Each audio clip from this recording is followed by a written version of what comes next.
Et on est du coup au milieu du public pour cet acte inaugural avec Michèle Bosseur. Bonjour. Bonjour. Vous êtes l'une des co-directrices du coup du Centre national des arts de la rue, le Fourneau. C'est l'un des 14 centres nationaux. Le vôtre du coup pour la Bretagne, il est à Brest.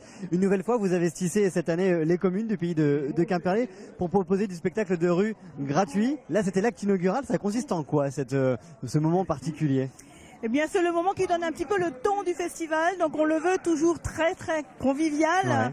Donc, l'an dernier, on s'était levé à l'aube, dans une grande Très tôt le tempête. matin. Très tôt le matin sur la plage de Ternez. Cette année, on est venu chercher midi à 12h12. Ouais. Et donc, bien sûr, c'est aussi un moment où tous les élus sont là, où le public est là et où déjà les associations aussi nous accueillent. Un spectacle où on casse les codes finalement. Les élus se retrouvent mouillés un petit peu, Ça, vous un aussi. petit peu. Et puis aussi cette année, on a choisi cette place dite de la chimère, au moins pendant le festival, parce qu'elle est toute nouvelle, elle est toute grande. Et puis, bien évidemment, on a besoin de l'eau. Et donc l'Isole qui est à côté, eh bien, nous rappelle que ce pays des RIA est un pays très très riche en eau, en rivière, en mer, et que, eh ben voilà.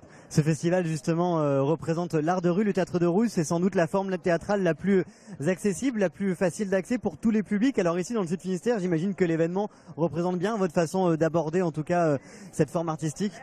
Tout à fait. C'est un travail, donc on accueille 25 compagnies, on aura 65 rendez-vous répartis sur tout le territoire. Ce qui est et énorme. on est toujours à la recherche des lieux qui font que les spectacles qu'on a choisis soient un petit peu transcendés. Ce qu'on recherche vraiment, c'est ces moments d'émotion forts à partager entre les artistes et le public. Des spectacles de très grande ampleur, des spectacles avec une forme plus réservée, plus poétique. Parfois, dans tous les cas, les représentations visent un large public.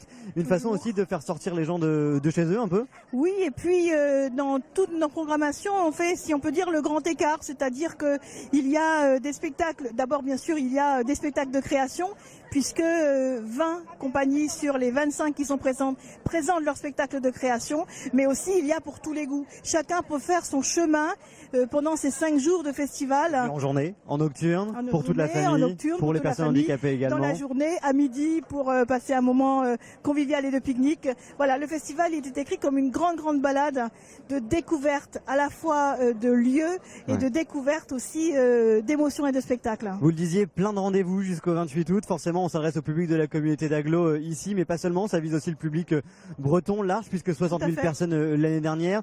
Des liens aussi, puisque les gens vont être invités à participer au spectacle. Je crois que ça va être le spectacle Rigoletto avec les grooms. Voilà, où on a donc une chorale qui nous vient du Nord Finistère, et puis on a également des gambettes. Donc toute une chorale de gens, on va dire, qui participent à ce spectacle qui est né à Brest.